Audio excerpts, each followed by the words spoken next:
remains the back. Jackson keeps left side, got a great block from his tight end, and takes it for the touchdown. Mark Andrews threw a great block, and Lamar Jackson and the Ravens. Lamar Jackson, the MVP, the guy who literally carried the Baltimore Ravens on his back, has confirmed that he is leaving. He is done. He is gone. And where's he going? The Miami Dolphins. Miami. And here's the craziest part. The Ravens had every single chance to keep him. Every single chance. And they fumbled it. They fumbled the bag on one of the greatest quarterbacks in NFL history. I'm not even lying to you right now. So stay with me, because by the end of this video, you are going to understand exactly why this happened, how it happened, and why the Ravens only have themselves to blame. Let's get into it. So first, let me break it down for you from the very beginning, because context is everything here. Lamar Jackson first signed with the Baltimore Ravens back in 2018 when they drafted him 32nd overall in the first round. Now think about that for a second. 32nd, dead last in the first round. Teams passed on him. And I want you to remember that number because it matters later. He came in, he sat behind Joe Flacco, he learned the system, and then when he got his shot, oh my God, he took off like nobody had ever seen before. We're talking 2019 NFL MVP, unanimous. Not split, not close, unanimous. He threw 36 touchdowns, ran for over 1,000 yards as a quarterback, and completely redefined what it meant to play the position. Bro, that's actually insane when you think about it. Y'all seeing this? So naturally, the Ravens locked him up. In 2022, they hit him with a 5-year contract extension. Now, originally, this thing was structured in a way that was, how do I put this? Not exactly what Lamar wanted. The Ravens were trying to put non-guaranteed money in the deal. They wanted to hedge their bets. And Lamar, he said no. He actually fired his agent and started negotiating for himself. No cap, this man represented himself in contract negotiations with an NFL franchise. That alone should tell you everything you need to know about how confident Lamar Jackson is. But here's where it gets crazy. The Ravens eventually came back to the table, and in 2023, they gave him a 5-year, $260 million deal with $185 million guaranteed. At the time, it was the largest contract in NFL history, the largest ever. And Lamar signed it because he loved Baltimore, he loved the city, he loved the fans, and he believed in what the Ravens were building. So everything is good, right? Ravens got their guy, Lamar got his money, everyone's happy, right? Here's where it gets insane, because even with that massive contract, Lamar Jackson has more leverage than almost any quarterback in the league right now. And let me explain why. What if I told you that the structure of Lamar's deal actually gives him the power in this situation? See, a lot of people look at $260 million and think, oh, he has to stay, he's locked in. But that's not how it works in the NFL. The guaranteed money is the key. And while $185 million guaranteed sounds like a lot, and it is, the way the Ravens structured the back end of that deal left wiggle room. There are void years, there are incentives, there are restructure clauses that can be triggered depending on performance and cap situations. And here's the other thing, Lamar Jackson is still on the AFC-EN. This man just won his second MVP award. His second one, and y'all, he is only in his late 20s. We are potentially watching one of the greatest quarterbacks of all time in the middle of his prime. That means his market value right now, it might actually exceed what the Ravens are paying him, which means if he hits the open market, teams are going to be lining up. That's leverage, real leverage, not fake leverage.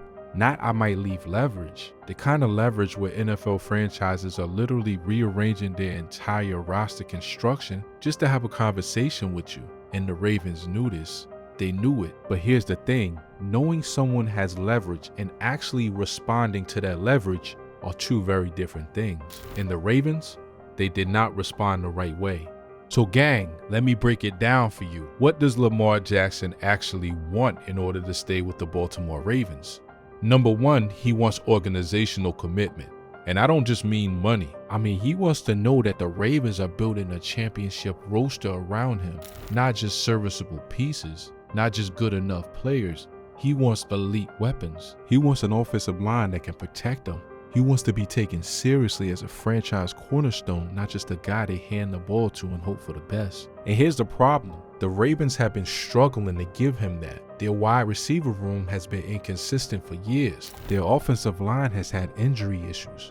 And while their defense has been historically great, an offense that can't keep up in big playoff moments has been their Achilles heel. Bro, they keep going deep in the playoffs and then having these inexplicable collapses, and Lamar sitting there like, what am I doing this for? Number 2, and this one's big, Lamar wants to be treated like an elite quarterback in every sense of the word, not just on the field, off the field too. In terms of organizational respect, in terms of how decisions are made, there have been reports, and I'm not going to blow this out of proportion, but there have been reports that Lamar felt like the Ravens were not fully in his corner during certain contract negotiations, that they were looking for ways to protect themselves financially instead of just betting on their guy. And when your franchise quarterback feels like the organization is hedging instead of riding with him, that is a problem. That is a serious problem. And then there's the third thing, and honestly, y'all, this one might be the most important one. Lamar wants to win, like actually win. Super Bowl, ring, legacy.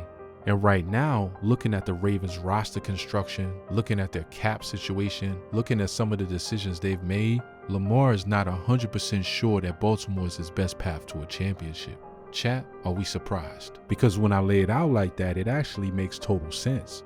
And now we get to the part y'all have been waiting for, the Miami Dolphins.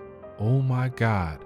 The Miami Dolphins coming in and disrupting everything like this, I'm not even lying to you, this is the kind of move that reshapes the entire AFC. Like the entire conference, forever. So let me break it down. The rumors connecting Lamar Jackson to Miami have been floating around for a hot minute now, but they really started picking up momentum when a few things happened simultaneously. First, the Dolphins situation at quarterback became uncertain. Second, Miami's ownership made it very clear that they were willing to spend, like really spend. Third, and here's the key, South Florida started making a very aggressive pitch to Lamar's camp. Now, why would Lamar want to go to Miami specifically? Let me give you a few reasons and y'all tell me if this makes sense. 1, the weather. I know that sounds simple, but hear me out. Lamar Jackson is from Florida. He grew up there. He went to college at Louisville, but his roots are in Florida. Playing in Miami would mean playing at home, playing close to family, playing in a culture that he knows and loves. That's not a small thing for an NFL player. That actually matters. 2, Miami's offensive infrastructure. The Dolphins, when healthy, have one of the most explosive offenses in the NFL. Tyreek Hill, other elite weapons, an ownership group that has shown they will pay for talent. If you put Lamar Jackson in that system with those pieces around him, oh my God, y'all are not ready for what that offense will look like. That's not a quarterback fitting into a system. That's a quarterback elevating a system that's already built for explosiveness. 3, fresh start energy. Sometimes in sports, a change of scenery isn't about running away from something. It's about running towards something. And the buzz around Miami, the culture, the market, the fan base that is hungry for a championship, that could be incredibly motivating for a player who wants to cement his legacy. Lamar has done amazing things in Baltimore, but sometimes you need a new stage to write a new chapter. No cap. 4, and this one is straight from the rumor mill, so take it how you want. There are whispers that Miami's ownership has essentially told Lamar's camp that they will build the entire franchise around him. Not around a system, not around a defensive philosophy, around Lamar Jackson. And for a guy who felt like Baltimore was sometimes trying to fit him into a box instead of letting him just be Lamar, that message hits different. And this is where I need y'all to really pay attention, because this is the part that is going to make Ravens fans' heads spin. The Baltimore Ravens had every opportunity to fix this, every single one. When Lamar started expressing concerns about the roster, they could have gone and gotten elite receivers. They had chances. They could have restructured certain contracts to free up cap space for premium talent around their quarterback. They had the ability, but instead, what they did was they essentially said, Lamar, you're good enough to make this work with what we have. Trust us. And Lamar, he waited. He gave them time. He showed up, he played, he won MVPs, he gave Baltimore everything he had. And at a certain point, he looked around and said, I've done my part. I have held up my end. What is the organization doing to hold up theirs? And when the answer wasn't satisfying, that's when the Miami conversation started getting serious. That's when Lamar's camp started being more open about exploring other options. That's when the Ravens went from we'll figure it out to suddenly realizing that they might actually lose their franchise quarterback. Bro, that's actually crazy. They had a 2-time MVP and they let the relationship deteriorate to this point. I'm not even lying. That is a catastrophic organizational failure, and Ravens fans deserve to know that. And that's the full story, gang. That's everything you need to know about why Lamar Jackson is confirming he's leaving Baltimore and heading to Miami. From the first contract to the leverage to what he wants to why South Florida makes all the sense in the world. But yo, if you learned something new today, if this broke it down for you in a way that the mainstream media is not doing, you gotta smash that like button.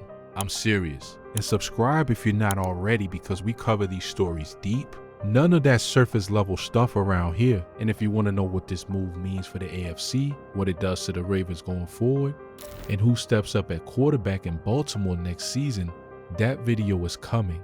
Stay locked in. I'll catch y'all in the next one. Peace.